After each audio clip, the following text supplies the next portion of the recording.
मेरे प्यारे दोस्तों, आप सभी को जय मसीह की। परमेश्वर आप सभी को आशीष दे और हर एक विपत्ति से प्रभु आप सभी को बचाए। मेरे प्रिय दोस्तों, क्या आप जानते हैं कि क्रिसमस डे क्यों मनाया जाता है? क्यों उस दिन मसीह को याद किया जाता है? क्यों उसके याद में हम लोग क्रिसमस मनाते हैं? क्या आप नहीं जानते? तो आप यदि आप नहीं जानते तो इस वचन को आप जरूर जानिए कि आज हम आपको बताने वाले हैं कि प्रभु यीशु मसीह का जन्म कैसे हुआ और कहां और किस जगह पर हुआ और लोग उसकी याद में क्यों उसे मनाते हैं। तो मेरे प्रिय दोस्तों, आप जरूर इसे सुने ताकि परमेश्वर आपको आशीष दे, आप हर एक जानकारी को, प्रभु की जानकारी जाने। मेरे प्रिय दोस्तों, तो जैसे कि हम वचन को आज पढ़ेंगे जो कि लिखा गया है लूका अध्याय पहला उसका 26 लिखा गया है। 6वें महीने में परमेश्वर की ओर से जिब्राइल स्वर्गदूत गलील के नात्रस नगर में एक कुंवारी के पास भेजा गया।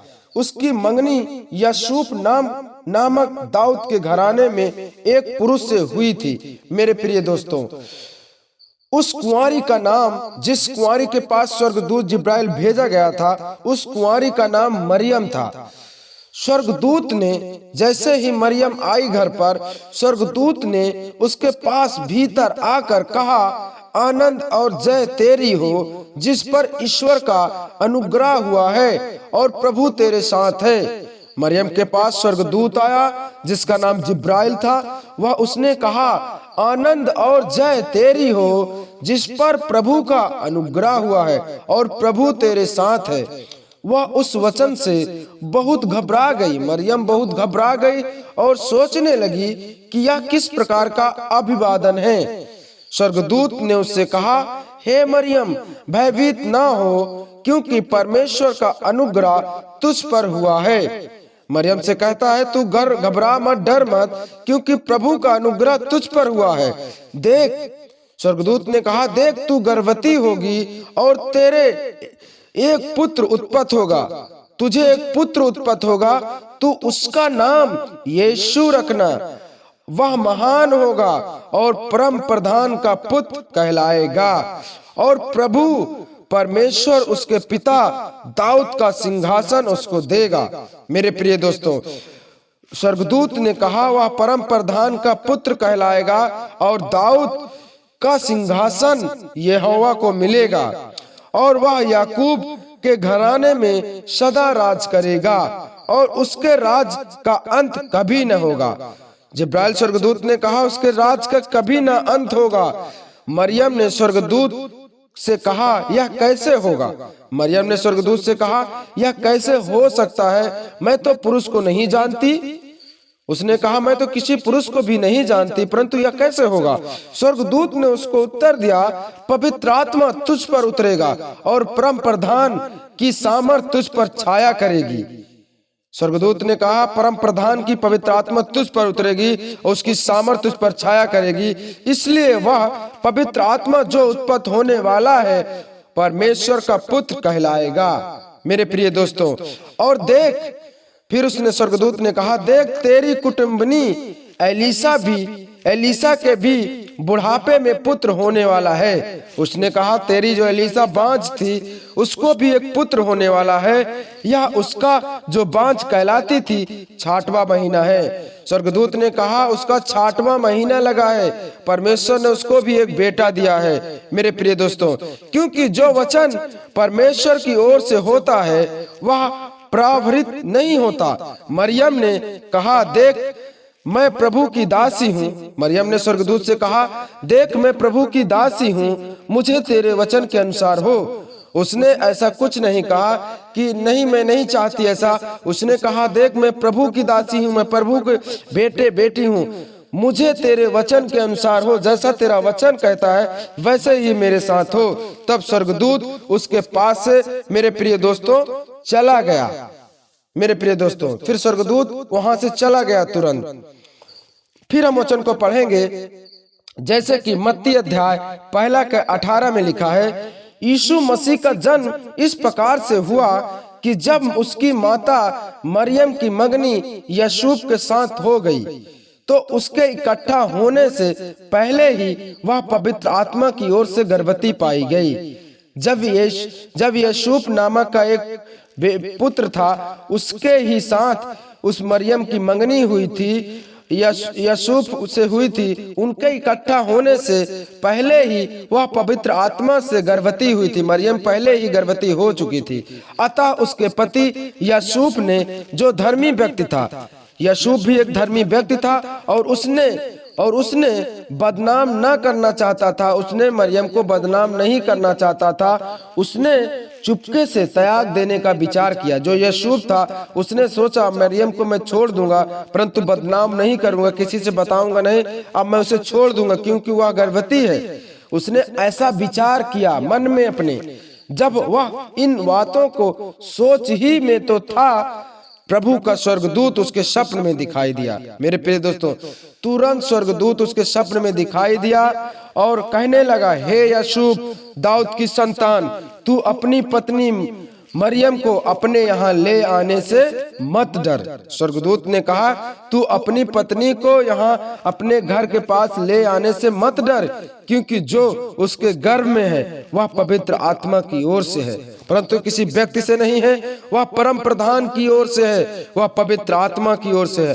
वह पुत्र जन्मेगी। स्वर्गदूत ने कहा, वह एक पुत्र को पैदा करेगी और तू उसका नाम यीशु रखना, क्योंकि वह अपने लोगों और उनके पापों से उद्धार कराएगा। मेरे प्रिय दोस्तों, उसने कहा वह अपने लोगों को बचाएगा और उससे उद्धार कराएगा। मेरे प्रिय दोस्तों, इसलिए प्रभु कहता है कि वह उद्धार करने आया है परमेश्वर। मेरे प्रिय दोस्तों, फिर हम वचन को पढ़ेंगे तो जैसा लूका अध्याय 2 में, उन दिनों में औगुस्त कैसर की ओर से आज्ञा निकली कि सारे जगत के लोगों का नाम लिखाई जाए। मेरे प्रिय दोस्तों, उस समय गैतुस कैसर की ओर से आज्ञा निकली कि सब अपने बाल बच्चाओं के नाम लिखाए जाएं। यह पहली नाम लिखाई उस पर थी, पहली नाम लिखाई थी उस समय जब कैपिनुस सीरिया का हाकिम था। सब लोग नाम लिखवाने के लिए अपने अपने नगर को गए। हर एक व्यक्ति नाम लिखवाने के लिए अपने अपने नगर को गए। अतः यूसुफ भी अपने अपने नगर को गए। मेरे प्रिय दोस्तों, यूसुफ भी इसलिए कि वह दाऊद के घराने और उसके वंश का था। गलील के नातरस नगर से यहूदियों दाऊद के नगर बेहतलम को गया। बेहतलम में आया जहां यीशु मसीह पैदा हुआ था। मेरे प्रिय दोस्तों, उस गांव, इस नगर का नाम बेहतलम है कि अपनी मंगेतर जो मरियम के साथ जो गर्भवती थी उसका नाम लिखवाए। यूसुफ ने भी सोचा मैं भी अपनी पत्नी मरियम जो है उसका नाम लिखवाऊंगा। मेरे प्रिय दोस्तों, उनके वहां रहने को उसको वहां ठहरने को कोई स्थान न मिला। उस यूसुफ और मरियम को रहने को कोई स्थान वहां नहीं मिला। उसका दिन भी पूरा हो चुका था, बच्चे जनने का दिन पूरे हुए थे और वह अपना पहलौठा पुत्र जननी, वह उसी बेहतलम में अपना पहलौठा पुत्र जननी जिसका नाम यीशु था। मेरे प्रिय दोस्तों, और उसके कपड़े में लिपट कर चरनी में रखा, क्योंकि उनके लिए सराय में जगह न मिली थी। उसे कोई वहां जगह न मिली थी, वहां मिली थी जहां गोरू बैल और खचड़े बांधे जाते हैं, जिसे चरनी कहते हैं। उसी जगह पर उसने यीशु मसीह को जन्म दिया। मेरे प्रिय दोस्तों, फिर और उस देश में कितने गड़रिये थे जो रात को मैदान में रहकर अपने झुंड का पहरा दे रहे थे। और प्रभु का एक दूत, गड़रिये बहुत थे, वहां अपनी भेड़ बकरियां चरा रहे थे। तभी उसी समय एक स्वर्गदूत प्रभु का तेज उनके चारों ओर चमका। और वे बहुत डर गए। उन्होंने सोचा यह क्या है, इतना लाइट है और चमक है। तब स्वर्गदूत ने उनसे कहा मत डरो, क्योंकि देखो मैं तुम्हें बड़े आनंद और शुभ समाचार सुनाता हूँ। उसने कहा मैं तुम्हें एक बहुत खुशखबरी और एक शुभ समाचार सुनाता हूँ, जो सब लोगों के लिए होगा, हर एक व्यक्ति के लिए होगा, पूरे संसार के लिए होगा, कि आज दाऊद के नगर में तुम्हारे लिए एक उद्धारकर्ता जन्मा है, और यही है प्रभु मसीह।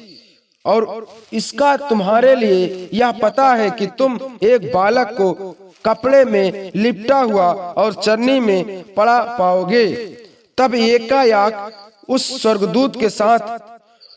स्वर्गदूत के दल परमेश्वर की स्तुति करते हुए और यह कहते हुए दिखाई दिया। मेरे प्रिय दोस्तों, गड़रियों को शुभ समाचार दिया कि तुम्हारे लिए आज एक उद्धार करता जन्मा है। मेरे प्रिय दोस्तों, तो परमेश्वर, इसीलिए परमेश्वर कहता है तुम्हारे लिए एक उद्धार करता जन्मा है। मेरे प्रिय दोस्तों, फिर हम वचन को पढ़ेंगे। वचन क्या कहता है मेरे प्रिय दोस्तों? यह सब इसलिए हुआ कि जो वचन प्रभु ने भविष्यवक्ता के द्वारा कहा था वह पूरा हो। देखो, एक कुंवारी गर्भवती होगी और उसका एक पुत्र जन्मेगी और उसका नाम एमूल रखा जाएगा, जिसका अर्थ है परमेश्वर हमारे साथ है। उसने कहा, यह भविष्यवाणी हुई थी कि एक मसीह आएगा और एक कुंवारी गर्भवती होगी और वह एक पुत्र को जन्मेगी और उसका नाम एमूल रखा जाएगा, जिसका अर्थ है परमेश्वर हमारे साथ है। तब यूसुफ नींद से जागकर प्रभु के दूत की आज्ञा के अनुसार अपनी पत्नी को अपने यहाँ ले आया और जब तक वह पुत्र न जन्मी तब तक वह उसके पास न गया और उसने उसका नाम यीशु रखा। तो मेरे प्रिय दोस्तों, इसी प्रकार हमारे प्रभु यीशु मसीह का जन्म हुआ और परमेश्वर इसी प्रकार धरती पर आया हमारे पापों के लिए, हमारे गुनाहों के लिए, हमारे जीवन बचाने के लिए। तो मेरे प्रिय दोस्तों, इसी याद में हम प्रभु यीशु मसीह के लिए 25 तारीख को हम प्रभु के लिए अपने प्रभु की याद में हम मनाते हैं क्रिसमस डे, ताकि परमेश्वर की महिमा हो, परमेश्वर की स्तुति हो। मेरे प्रिय दोस्तों, तो आप सभी को जय मसीह की।